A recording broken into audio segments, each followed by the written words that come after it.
الحمد لله وكفى وسلام على عباده الذين اصطفى أما بعد فأعوذ بالله من الشيطان الرجيم بسم الله الرحمن الرحيم الحمد لله رب العالمين الرحمن الرحيم مالك يوم الدين إياك نعبد وإياك نستعين اهدنا الصراط المستقيم صراط الذين أنعمت عليهم غير المغضوب عليهم ولا الضالين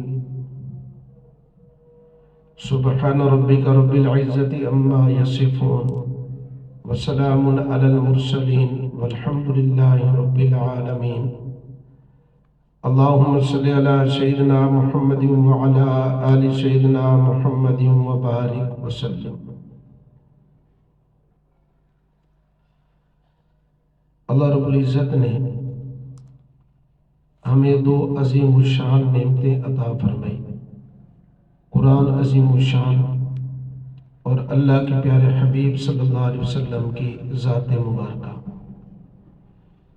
میرے آقا قرآن کریم کی عملی تفسیر ہے سمجھانے کے لیے، چنانچہ یہ قرآن اللہ کا کلام اور ہمارے لیے ایک ضابطہ حیات بھی ہے۔ قرآن کریم کی تلاوت پر یقیناً اجر و ثواب بھی ہے اور برکتیں اور رحمتیں بھی اترتی ہیں، لیکن ہمارے لیے بنیادی طور پر یہ ایک ضابطہ حیات ہے، اصول ہے اور قانون ہے کہ ہم اس کے مطابق اپنی زندگی کو گزاریں اور اپنے نظام کو چلائیں۔ اللہ تعالیٰ قرآن کے ذریعے لوگوں کو، قوموں کو عزتیں عطا فرماتے ہیں۔ چنانچہ قرآن کریم میں اللہ جل شانہ نے ارشاد فرمایا فَلَا تُطِعِ الْكَافِرِينَ وَجَاهِدْهُمْ بِهِ جِهَادًا كَبِيرًا۔ اے میرے محبوب، آپ کافروں کی اطاعت نہ کریں، آپ قرآن کے ذریعے جہاد کبیر کریں، بڑا جہاد کریں۔ تو قرآن کے ذریعے لوگوں کو اللہ کی طرف بلانا، دین کی طرف بلانا، قرآن کا پیغام لوگوں کے سامنے پہنچانا، اس کو جہاد کبیر کہا گیا ہے۔ وَجَاهِدُهُمْ بِهِ جِهَادًا كَبِيرًا۔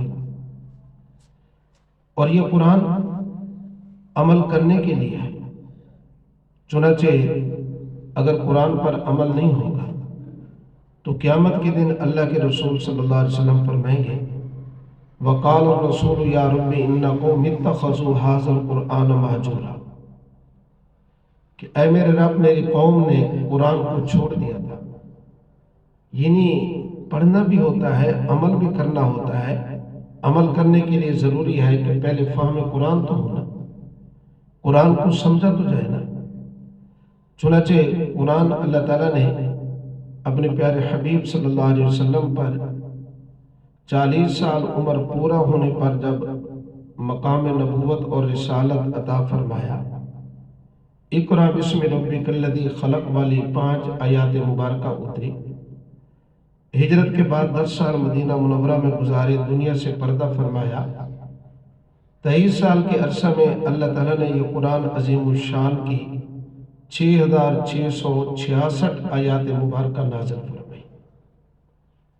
چنانچہ قرآن کریم کی کل جو صورتیں ہیں وہ 114 ہیں، اور پھر 114 صورتوں کا خلاصہ سورۃ فاتحہ میں ہے، اور سورۃ فاتحہ کو اللہ تعالیٰ نے یہ مقام دیا ہے کہ ہم نماز کی ہر رکعت میں سورۃ فاتحہ کی قرات کرتے ہیں، اس کو پڑھتے ہیں۔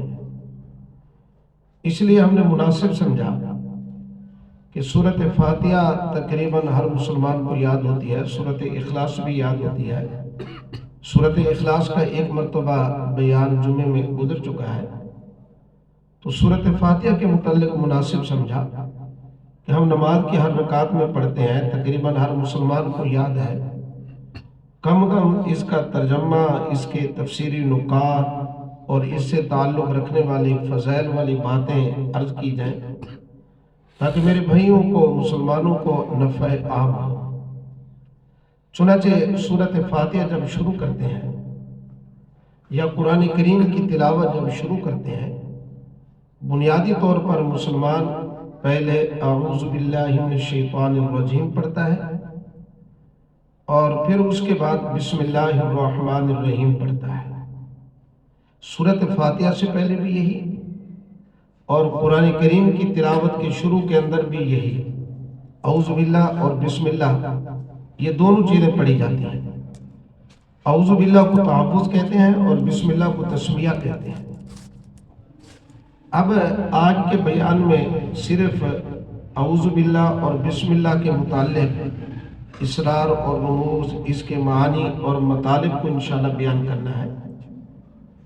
اعوذ باللہ من الشیطان الرجیم کا ترجمہ، میں پناہ مانگتا ہوں اللہ کے ساتھ شیطان مردود سے، یہ اس کا لفظی معنی ہے، یعنی شیطان مردود کے شر سے بچنے کے لیے میں اللہ کی پناہ میں آنا چاہتا ہوں، یہ اس کا مطلب خیز ترجمہ ہے۔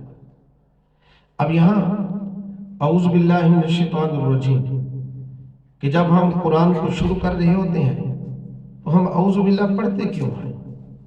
چنانچہ قرآن کریم میں سورۃ النحل میں ارشاد باری ہے، فَإِذَا قَرَأْتَ الْقُرْآنَ فَاسْتَعِذْ بِاللَّهِ مِنَ الشَّيْطَانِ الرَّجِيمِ کہ جب آپ قرآن پڑھیں نا اے مخاطب، تو آپ پھر استعاذہ کر لیں اللہ سے شیطان مردود کی شر سے بچنے کے لیے۔ مطلب یہ ہے کہ اعوذ باللہ من الشیطان الرجیم پہلے پڑھ لیا کریں۔ اس کا مطلب یہ ہے کہ جب قرآن پڑھنے کا ارادہ کریں، جیسے قرآن مجید میں ہے نا، یا ایھا الذین آمنوا اذا قمتم الی الصلاۃ فاغسلوا وجوہکم وایدیکم الی المرافق وامسحوا برؤوسکم وارجلکم الی الکعبین۔ اے ایمان والو، جب تم نماز کے لیے کھڑے ہو تو اس وقت تم وضو کر لو، اپنے ہاتھوں کو دھونا، چہرے کو دھونا، سر کا مسح کرنا، پاؤں کو دھونا۔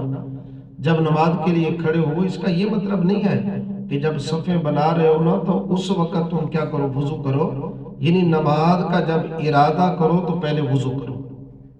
اسی طرح فَإِذَا قَرَأْتَ الْقُرْآنَ فَاسْتَعِذْ بِاللَّهِ مِنَ الشَّيْطَانِ الرَّجِيمِ اے مخاطب، جب تو قرآن پڑھے، یعنی قرآن پڑھنے کا ارادہ جب کرے نا تو پہلے اعوذ باللہ من الشیطان الرجیم تجھے پڑھنی چاہیے۔ تو گویا کہ اللہ تعالیٰ نے ہمیں قرآن کریم کے شروع میں اعوذ باللہ پڑھنے کا حکم دیا ہے، خود قرآن مجید کے اندر یہ چیز موجود ہے۔ اب یاد رکھیں، اعوذ باللہ من الشیطان الرجیم یہ تعوذ کے مشہور الفاظ ہیں جو ہر مسلمان کو زبانی یاد ہوتے ہیں۔ اس کے علاوہ بھی حدیث پاک میں ہے، اعوذ باللہ السمیع العلیم من الشیطان الرجیم۔ اسی طرح ایک حدیث پاک کے اندر یوں بھی ہے، اعوذ باللہ القادر من الشیطان الغادر، میں اللہ جو قادر مطلق ہے اس کی پناہ میں آتا ہوں شیطان دھوکے باز کے شر سے بچنے کے لیے۔ یہ مختلف طرح کے الفاظ اور الفاظ بھی حدیث پاک کے اندر تعوذ کے موجود ہیں۔ اب یہاں ایک بات یہ سمجھیں کہ جب ہم قرآن پڑھ رہے ہیں تو اللہ تعالیٰ نے تعوذ کا اعوذ باللہ من الشیطان الرجیم پڑھنے کا حکم ہمیں کیوں دیا؟ اس میں حکمت کیا ہے، راز کیا ہے؟ چنانچہ یاد رکھیں، شیطان ہمارا ازلی دشمن ہے، ان الشیطان لکم عدو مبین۔ شیطان ایسا ازلی دشمن ہے کہ وہ چھپ کر حملہ کرتا ہے۔ اگر کوئی ہمارا اعلانیہ مخالف و دشمن ہونا، اس سے بچنا ذرا آسان ہوتا ہے، اور جو چھپ کر ہمیں نقصان پہنچانا چاہے، دشمنی کرے نا، اس کے وار سے بچنا ذرا مشکل ہوتا ہے۔ تو شیطان ہمارا دشمن ہے، قرآن نے کہہ دیا، اور یہ دشمن ایسا ہے کہ ہمیں نظر نہیں آتا۔ یا ایک چھوٹی سی بات اور عرض کرتا چلوں، وہ یہ کہ بعض لوگ جو دین اسلام سے جن کا تعلق نہیں ہوتا اور وہ سائنس وغیرہ ان چیز کا علوم رکھتے ہیں، جدید ٹیکنالوجی سے ان کی آشنائی زیادہ ہے، چنانچہ کافر لوگ جو ہیں وہ کہتے ہیں کہ جی یہ مسلمان کہتے ہیں کہ شیطان جو ہے وہ ہے اور لوگوں کو کیا کرتا ہے، گمراہ کرتا ہے، ورغلاتا ہے، پھنساتا ہے،